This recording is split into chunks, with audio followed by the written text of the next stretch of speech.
tahun 19 tahun yang lalu, yang menyarankan karena ada yang perutnya gede, buncit gitu. Terus dulu dia nyebut saya suhu, kalau mengecilkan perut bagaimana caranya?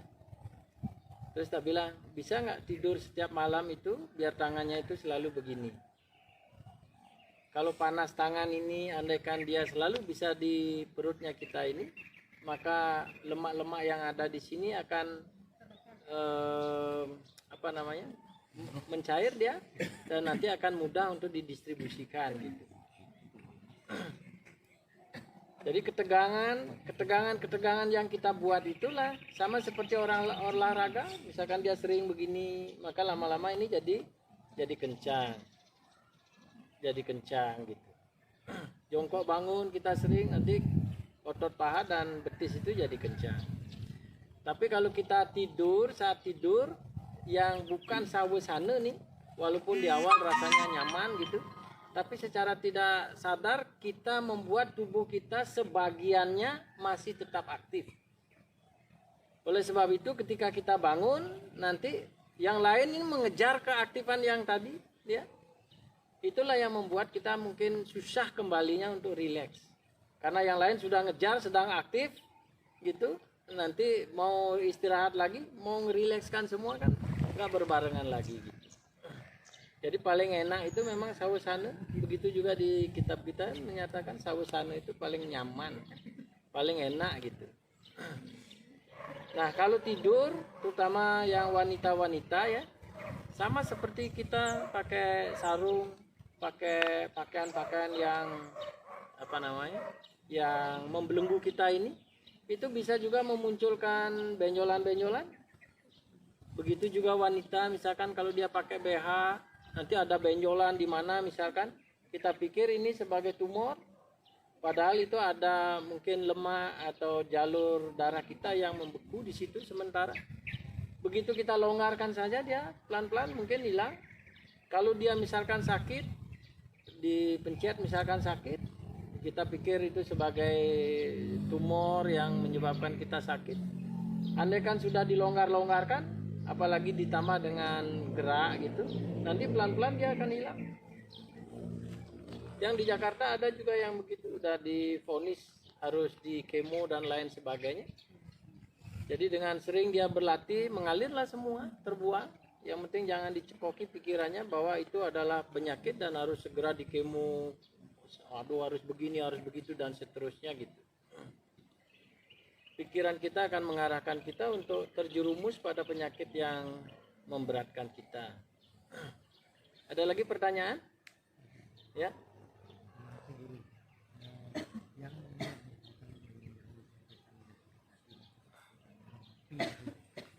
Selama ini jujur saya katakan saya jarang bermimpi. Apa ada kaitannya dengan perasaan atau pikiran kita dengan kadang bukan sama sekali, kita kadang-kadang pernah bisa. Tapi selama ini sama sekali tidak pernah bermimpi. Iya.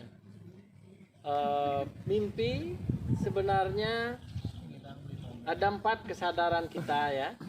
Ini yang pertama, kesadaran terjaga. Artinya apa? Artinya pikiran kita itu terkoneksi dengan inderanya kita. Ini yang pertama, kesadaran terjaga. Saat sekarang mendengarkan, telinga kita aktif, mata kita aktif. Jadi kesadaran terjaga. Lalu ketika kita rebahan, lalu mata kita tertutup, telinga kita tidak mendengar, mata kita tidak melihat, semua indera yang keluar mengarah ke objek-objek ini tidak berfungsi. Tapi ada jenana indrianya kita yang terhubung dengan batinnya kita, pikiran batinnya kita, bukan dengan indera luar yang akan mengamati ini. Nah ketika dia aktif, maka disitulah terjadi mimpi. Jadi mimpi itu adalah kesadaran yang sedang aktif ikut dengan pikiran kita, ikut masuk ke dalam cita yang menggetarkan pengalaman kita, keinginan kita yang belum terpenuhi gitu. Nah andaikan misalkan kita bermimpinya itu detail sekali, jelas gitu, misalkan tentang apa itu, bagaimana itu, di mana itu, siapa itu. Jika pertanyaan-pertanyaan yang begini ini bisa terjawab, maka mimpi itu bisa menjadi firasat, bisa menjadi petunjuk, bisa menjadi acuan gitu. Tapi kalau banyak yang nggak jelasnya gitu, nggak usahlah direken, karena itu kekacauan internal dia ketika dia mau istirahat gitu. Nah, ketika keluar kesadaran yang keluar ini tidak ada, lalu di dalam dia tidak aktif, ketika itu dia lebur, yang disebut dengan tidur lelap gitu. Nah, yang banyak kita nggak paham itu adalah yang keempat, kesadaran super sadar yang disebut dengan kedamaian gitu. Contoh misalkan ketika kita tidur, kita tahu apa tidak tahu kita tidur? Tapi kalau ditanya misalkan gimana tidurmu? Weh, nyenyak sajaan gitu. Kok tahu tidurnya nyenyak? Walaupun kita nyenyak tidurnya, kita itu tetap ada dan kita itu tetap sadar. Tapi bukan menggunakan indera dan pikiran kita gitu. Itu yang disebut dengan batin. Nah, sekarang yang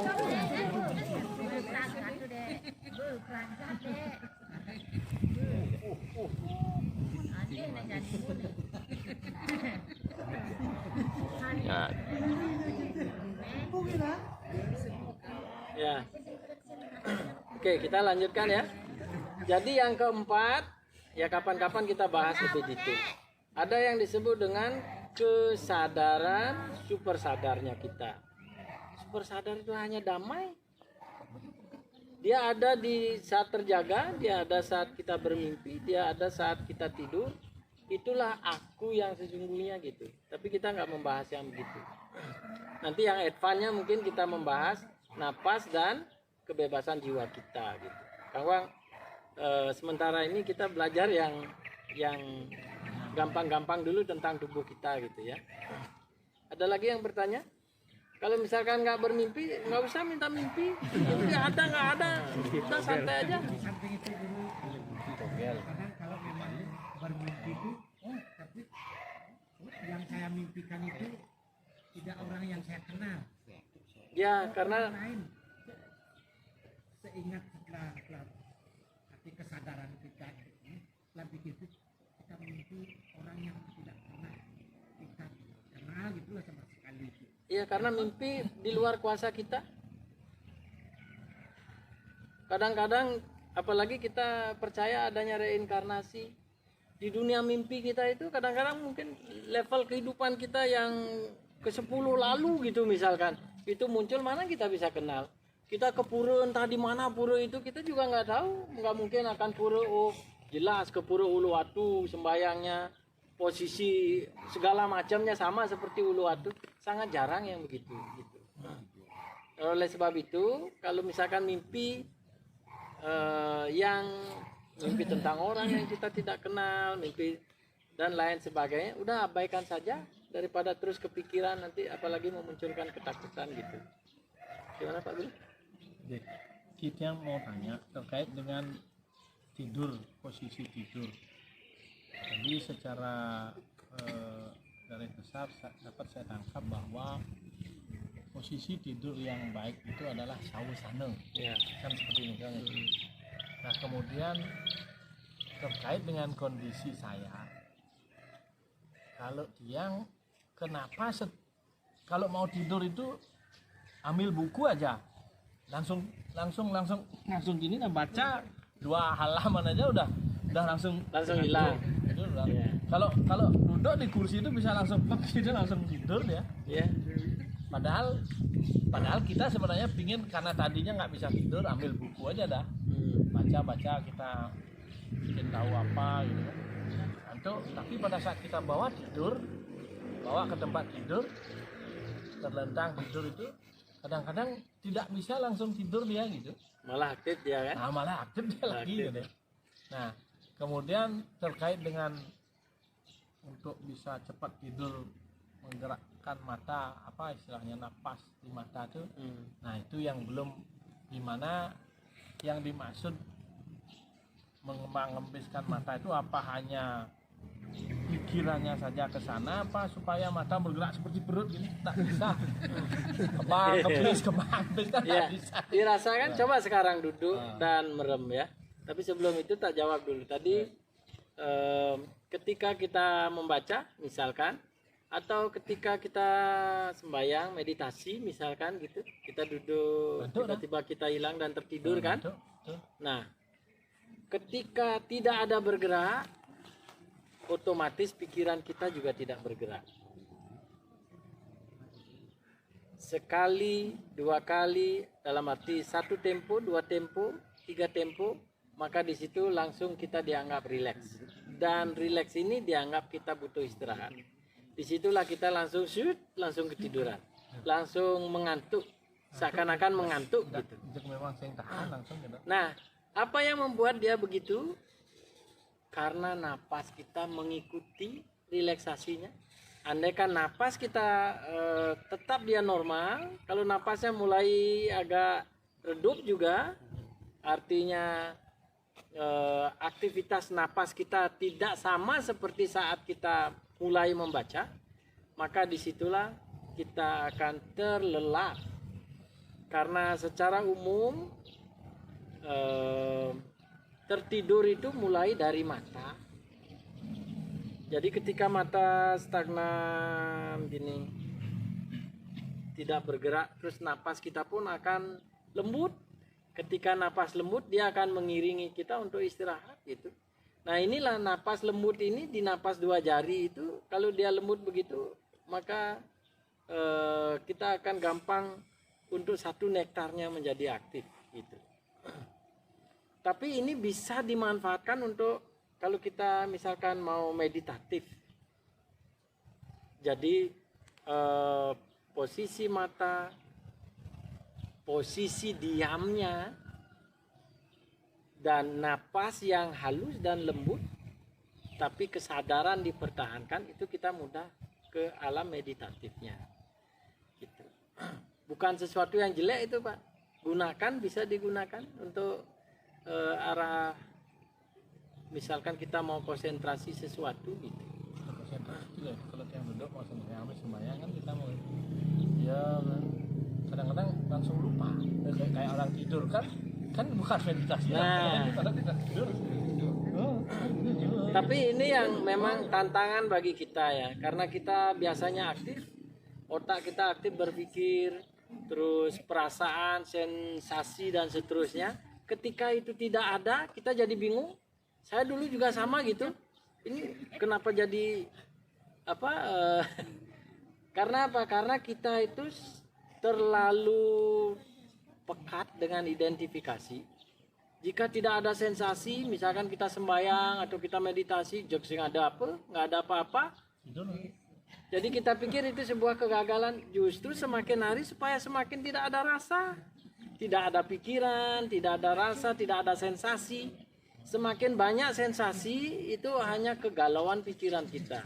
Semakin banyak pikiran, misalkan kita melihat begini, kita melihat begitu, begini, begitu, dan lain sebagainya. Itu gelombang di pikiran kita yang lagi tidak redup ya, lagi tidak nyaman gitu. Nah, andai kan dalam kenyamanan justru tidak ada rasa apa-apa.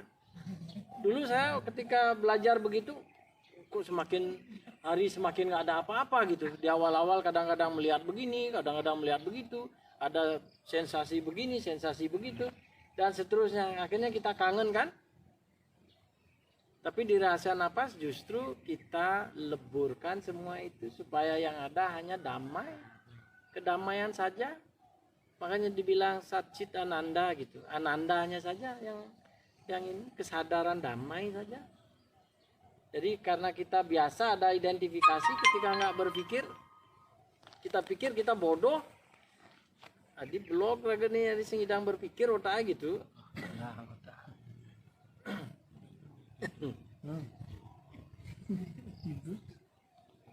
Jadi gampang tertidur. Kalau misalkan orang baca gitu, aduh, apalagi begini bacanya misalkan, langsung tertidur kan.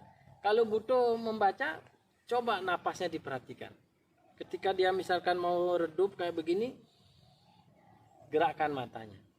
Karena di satu titik yang terus menerus itu cenderung kita akan rileks dan kita akan pulas di sana. Gitu. Aktifkan. Jadi arahkan ya, jangan di situ saja. Ketika membaca misalkan sealinea, 2 alinea, 3 alinea, langsung arahkan ke tempat lain gitu. Napasnya dikembalikan lagi. Lalu kembali lagi baca, langsung renungkan. Karena kita tidak ada perenungan lah, makanya kita gampang tertidur. Ketika ada perenungan, pikiran kita aktif, tertidurnya juga hilang. Gitu. Coba nanti dilakukan dengan perenungan setiap kali membaca. Setiap kali kita melakukan apa, perenungan itu bagian dari penyempurnaan pemahaman kita. Gitu. Ada lagi yang bertanya?